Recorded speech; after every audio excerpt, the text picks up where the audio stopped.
Quality learning powered by Elegant Central Education and Research Center. കുഞ്ഞുമക്കളെ, നമ്മുടെ പുതിയ പാഠം 9 കൂട്ടം തെറ്റിയ കുട്ടിക്കൊമ്പൻ. കുട്ടിക്കൊമ്പൻ എന്ന് പറഞ്ഞാൽ തന്നെ നമുക്കറിയാം, പേര് കേട്ടാൽ തന്നെ നമുക്കറിയാം ആരാണവൻ. ആനക്കുട്ടിയാണ് അല്ലേ?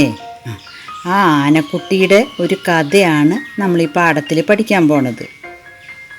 നിങ്ങളുടെ പോലെ തന്നെ ഒരു കുഞ്ഞു കുറുമ്പനായിരുന്നേ. അവനെ എന്താ ചെയ്യണേന്നറിയോ?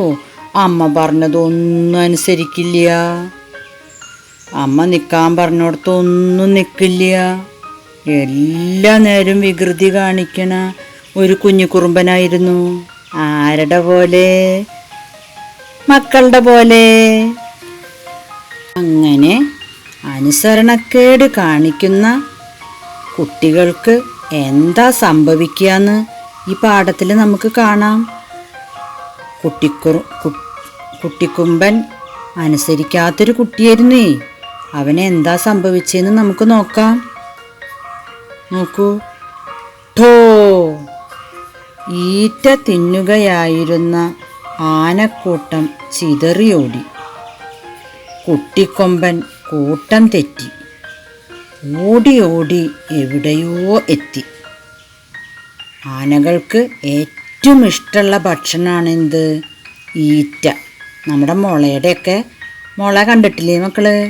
ആ മുളയുടെയൊക്കെ പോലത്തെ ഒരു സസ്യമാണ് ഈറ്റ. കാട്ടിലാണത് കാണുക. ആ ഈറ്റ തിന്നായിരുന്നു ആനക്കൂട്ടങ്ങൾ. അതിൽ നമ്മുടെ ആരും ഉണ്ടായിരുന്നു, കുട്ടിക്കൊമ്പനും ഉണ്ടായിരുന്നു കേട്ടോ. അത് തിന്നണേൻ്റെ ഇടയിൽ ഒരു ഭയങ്കര സ്വര കേട്ടു. ഠേന്ന്. അതെന്തിൻ്റെ സ്വരാവും? പടക്കം പൊട്ടുമ്പോൾ കേൾക്കും, വെടിവെക്കുമ്പോൾ കേൾക്കും ഇല്ലേ? അതേപോലത്തെ ഒരു സ്വര കേട്ടപ്പോൾ എല്ലാ ആനകളും കൂടി അങ്ങോട്ട് ഓടാൻ തുടങ്ങി. അങ്ങനെ ഓടി ഓടിപ്പോയപ്പോൾ നമ്മുടെ കുട്ടിക്കൊമ്പനും എവിടെയോ ചെന്ന് പെട്ടു. ഓടി ഓടി അവന് അമ്മേനെ കാണാനില്ല, അച്ഛനെ കാണാനില്ല, കൂട്ടുകാരെ ഒന്നും കാണാനില്ല. വഴി തെറ്റിപ്പോയി. അങ്ങനെ വഴി തെറ്റിപ്പോയ കുട്ടിക്കൊമ്പൻ കുറേ ദൂരം നടന്ന് കഴിഞ്ഞപ്പോൾ എന്തുണ്ടായി? വിശപ്പും ദാഹവും സഹിക്കാൻ വയ്യ. മനസ്സിലവന് പേടി. എന്താ കാരണം? അമ്മേനെ കാണാനില്ല, അച്ഛനെ കാണാനില്ല എന്ന സങ്കടം. അതിനൊപ്പം എന്തും കൂടി വന്നു, വിശന്നിട്ടും ദാഹിച്ചിട്ടും വയ്യ. അവൻ ക്ഷീണിച്ചു തളർന്നു. നമ്മുടെ ചിത്രത്തിലൊന്ന് നോക്കൂ, കണ്ടു? വിയർത്ത് ക്ഷീണിച്ച് അവങ്ങനെ കരയാണ് അല്ലേ? ബഹളം കേട്ടാണ് അവൻ ഉണർന്നത്. അങ്ങനെ വിശപ്പും ദാഹവും കൊണ്ട് ക്ഷീണിച്ചപ്പോൾ അവൻ ഒരു മരത്തിൻ്റെ ചോടെ അങ്ങ് കിടന്നു. ആ കിടന്ന പാടെ എന്താ ഉണ്ടായേ? നമ്മുടെ കുട്ടിക്കൊമ്പൻ ഉറങ്ങിപ്പോയി.